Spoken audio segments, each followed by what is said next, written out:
Every fan of the Super Smash Bros. Series at one point or another decides to think about what new characters could potentially get included in the roster of the game. Some character ideas that fans throw around are much more popular than others, and some of these ideas even get completely considered and planned to be included in the game, but just eventually get rejected. I made a previous video talking about 10 reported characters that were rejected to be in the roster of Smash over the years, but this video is going to focus on characters who for one reason or another were simply overlooked. Not all of the characters in this video necessarily have reports saying that they were planned to be included in Smash at one point or another, but I truly believe that each of the characters that I'm going to be talking about in this video were at least thought of, but were passed on for a specific reason, overlooked in favor of somebody else. I'm also going to be talking about some of the incredible moveset potential shared by the 10 characters within this video, and that they could all work really well in Super Smash Bros. I'm not saying that all of them should be included in Smash, after all they were probably overlooked for a good reason, but they would definitely work if included in my opinion. And with that all being said, remember to subscribe if you're new to the channel, and let's get started.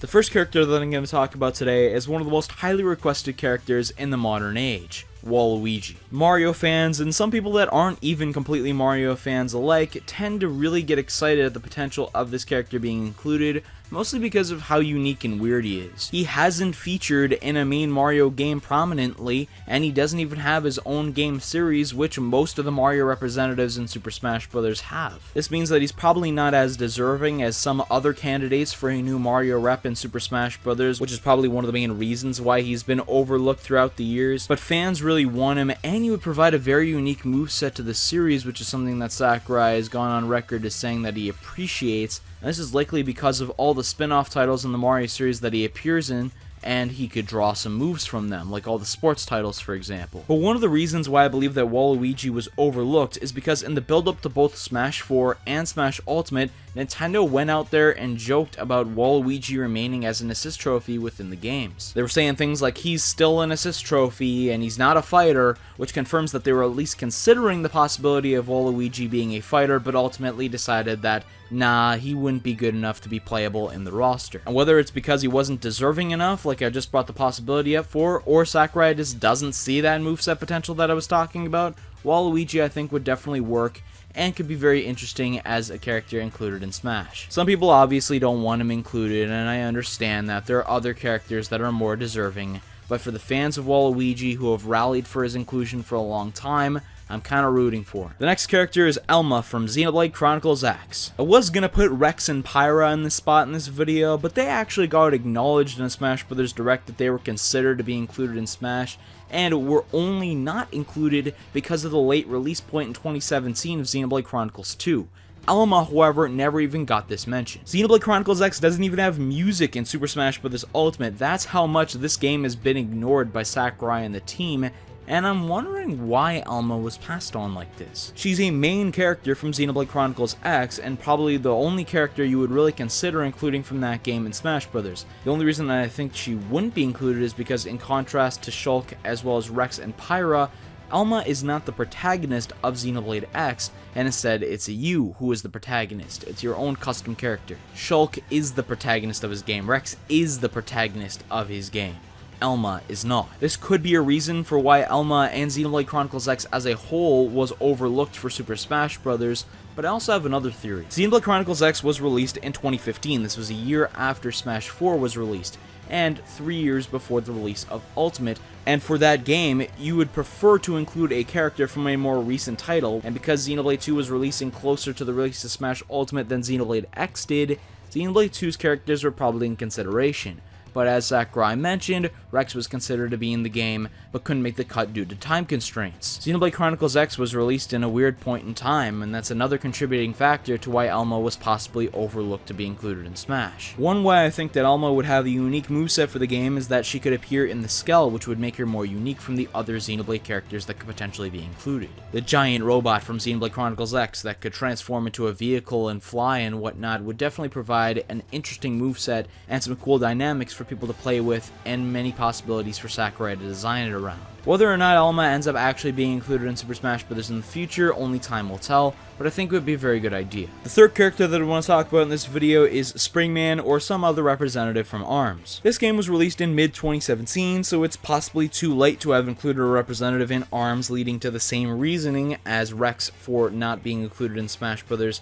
However, this series was promoted to be the next Splatoon for the Switch. What I mean by that is the next big new IP. So the possibility of Springman being included in the roster of Smash Bros. Could have been easily pitched to Sakurai much earlier, and they could have worked around the potential time constraints to get a character from this new series that Nintendo was heavily promoting as this big thing that it didn't end up turning out to be into the roster. But it appears that Springman was overlooked because if you look at the roster right now, he's not there. If you don't believe that there was enough knowledge of Springman from the development team of Smash Bros., you could look and he's already an assist trophy in the game, so yeah, there was enough knowledge about this character. It's possible that Sakurai didn't foresee the ARMS series blowing up like Nintendo probably envisioned it would, like Splatoon did. And Sakurai thought that this character wouldn't really make sense to be included in Super Smash Bros. If nothing had been proven from it yet. And if that's the case, it would have been a good decision on his part because ARMS didn't end up blowing up and succeeding the way Nintendo wanted it to, so a character representative from that series wouldn't be the best idea. Springman could have a unique moveset though. He would likely rely on physical attacks, but they would be longer ranged because of the extendable arms, which is one of the main components of the ARMS fighting gameplay. Different arms could be equipped to provide more interesting moves, just like the different combinations are used in the main ARMS gameplay. ARMS did do fairly well for a new IP, but for how much Nintendo was promoting it, like they gave it its own direct and all that, so I bet they were expecting it to do a lot better. Maybe he'll get included in Super Smash Bros. In the future, or some other character from the game, like Ribbon Girl or Min Min, or a character like that. But for now, I can't really see this happening. It would definitely work out and be a good idea though, in my opinion. The next character, or I should say characters that I'm going to be talking about, are a Pokemon representative from Generations 3 or 5, because it appears that these were the only generations that were overlooked for a Pokemon representative in the game, because they're the only generations that have been released so far that haven't had one. Now, we shouldn't really be expecting a representative from Pokemon for every single generation, because then you kind of be forcing characters in from each one, and not all of them would really have earned their spots and be deserving of inclusion in Smash Bros. But it is kind of odd to see why these generations in particular were chosen as the ones that wouldn't get a rep. The reasoning behind Generation 3 and Generation 5 Pokemon being omitted are the exact same as each other in my opinion, and relates back to Elma being omitted because of her game's release time period. Generation 3 and Generation 5 were both released after a Super Smash Bros. Game had come out, so there was no chance for those games to get representatives in Smash,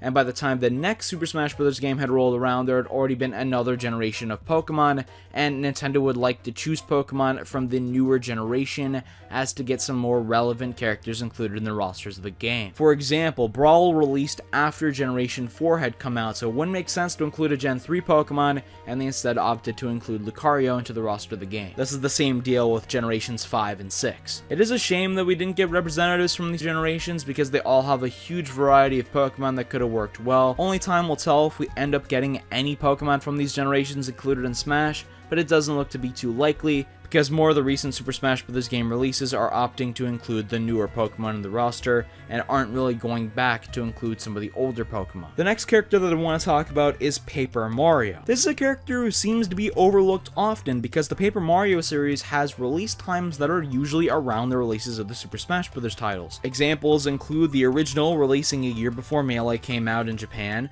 or Super Paper Mario releasing a year before Brawl came out. Those games are in prime release positions to get a character representative in Super Smash Bros. As to promote a franchise that is more relevant around that point in time. It is a prominent series for Nintendo, and the main character of that series would be recognizable to almost every Nintendo fan just because of how classic the original and the Thousand Year Door are regarded in fans' minds. What has happened to the franchise more recently is up for debate on whether or not that ended up turning out well. The general consensus is that it didn't. so maybe it wouldn't be the best idea to include the main character from that series, which appears to have a tarnished legacy in modern times, but in earlier years it would have definitely made sense to include Paper Mario as a character. He has the potential for a very unique moveset because of all the attacks that he could use throughout the series. He would probably primarily use his hammer, but it would be fun to call back to some of the partners from the original Paper Mario games and potentially use some of their attacks in his moveset as well. Paper Mario doesn't really feature too much of a prominent role in any of the Super Smash Bros. Games. He's not an assist trophy or anything like that, so maybe they just wanted to pass on the Paper Mario series as a whole for the inclusion in the games. The next character I wanted to talk about is Bandana Waddle Dee. First appearing in Kirby Superstar and slowly moving from a relatively unimportant character to one who now appears very frequently in the series, this is a guy who fans have been requesting a lot for modernly for the inclusion of him in Smash. Many of the requests come from seeing his potential for an interesting moveset by using his spear and whatnot, but also just to get another Kirby representative in the games, because it's a very popular series with only 3 characters representing it in Smash Bros. Some fans feel this is by design because Sakurai doesn't want to overload Smash Bros. With characters that he created, but many people think that it's time for that 4th Kirby rep, and if they're going to choose a character, Waddle Dee would be a great idea. Because Waddle Dees appear so frequently, Bandana Waddle Dee would be recognized immediately by most Nintendo fans, which is why it makes sense to be included in their premier fighting franchise. He appears to have been overlooked several times throughout the Smash Bros. Series history though, because he doesn't appear as an assist trophy or anything like that like Paper Mario, who I just mentioned, which supports the theory of him being rejected, and they only really appear in DDD's entrance or minor roles in the game like spirits or enemies in certain modes. It'd be nice to see Bandana Waddle Dee get a more prominent role in Smash Bros. Just to further promote the Kirby series in Smash, which is something that has been desperately requested for by fans. The next character that I want to talk about is Isaac from the Golden Sun series. Isaac is the main protagonist of Golden Sun and was included in Super Smash Bros. Brawl as an assist trophy, meaning that he was overlooked about potentially being a playable character. He wasn't included as an assist in Smash 4, likely because of the lack of prominence of the series, meaning that he was likely not even in consideration for the roster, but that was changed for Smash Ultimate when Isaac was brought back as an assist trophy. This was likely done because of high fan demand for him to be playable, but that obviously didn't come to fruition because he's not in the playable roster of the game, and I suppose that Nintendo just didn't see the potential of him being playable. I don't understand that because I believe that there's lots of moveset potential for this character, and if we go further and further without Isaac being included as a playable character, he'll almost be like the next retro representative because his series has been dormant for a little while now. He could work though because of the large variety of attacks used throughout his game series. It's an RPG series after all, and in an RPG series there's going to be a massive variety of attacks because you're going to have to use new ones throughout the experience. The 8th character that I wanted to talk about in this video is Skull Kid from The Legend of Zelda Majora's Mask. This is a pretty popular fan request to be a playable character in Super Smash Bros. Because we only have one Zelda villain in the game, being Ganondorf, and Skull Kid would have a very unique moveset in contrast to 3 Links, which all have similar movesets to one another. Oh my god, the Zelda characters in Smash are awful. He would have this unique moveset by the use of his fairies, Tattle and Tail, and the other abilities that he shows within Majora's Mask. Skull Kid was included as an assist trophy in Super Smash Bros. 4, likely because of the large amount of requests for him to be playable, but he was clearly overlooked in that department, as evidenced further by Smash Ultimate, where people must have wanted him so badly that Nintendo decided to damage control his reveal as an assist and not show him in the Nintendo Directs, which promoted the assist trophies included in the game. Many other characters that fans wanted, such as Isaac or Shadow, were shown as assist trophies throughout the Direct presentations, but Skull Kid wasn't, and was just revealed on the website listed in the assist trophies section, which fans had to discover on their own while not watching the directs. They must have been like, oh my god, people want Skull Kid so much, but we're going to pass on him and don't really want to include him in the game,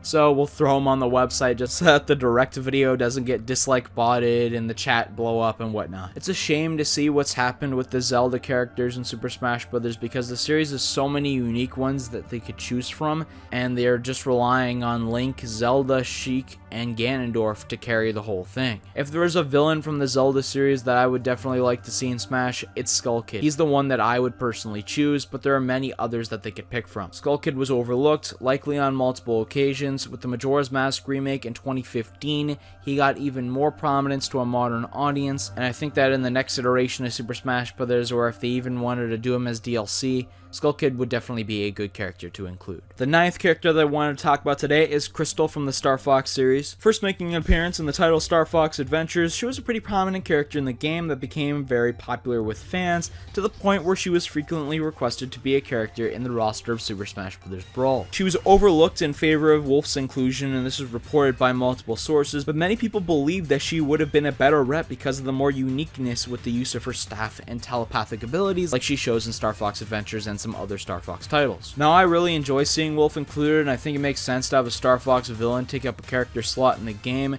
and probably makes a lot more sense than Krystal to be included. But what if she were to be included alongside the other Star Fox characters in the game, not replacing any of the ones that we already have, just adding to the roster, and I think it would make a lot of sense. Yeah, Fox, Falco, and Wolf all have similar movesets to one another, but they're all prominent characters from the Star Fox series. Krystal was a very prominent character in the Star Fox series as well, but she would have a more unique moveset compared to those characters. She seems to have been overlooked again for Smash Ultimate though, because she was included as an assist trophy in the game, which some would acknowledge is the desire for her inclusion. This is a character who was probably requested quite a bit on the Smash Bros. Fighter ballot, so much so that they probably had to include her as an assist trophy for the first time in Ultimate just for that reason. Final character that I wanted to talk about in this video is Captain Toad. First being included in Super Mario Galaxy, then to later get his own game mode in Super Mario 3D World in 2013, shows that Nintendo had some interest in making this character more prominent. This was a pretty popular mode in Super Mario 3D World, and clearly Nintendo internally liked it,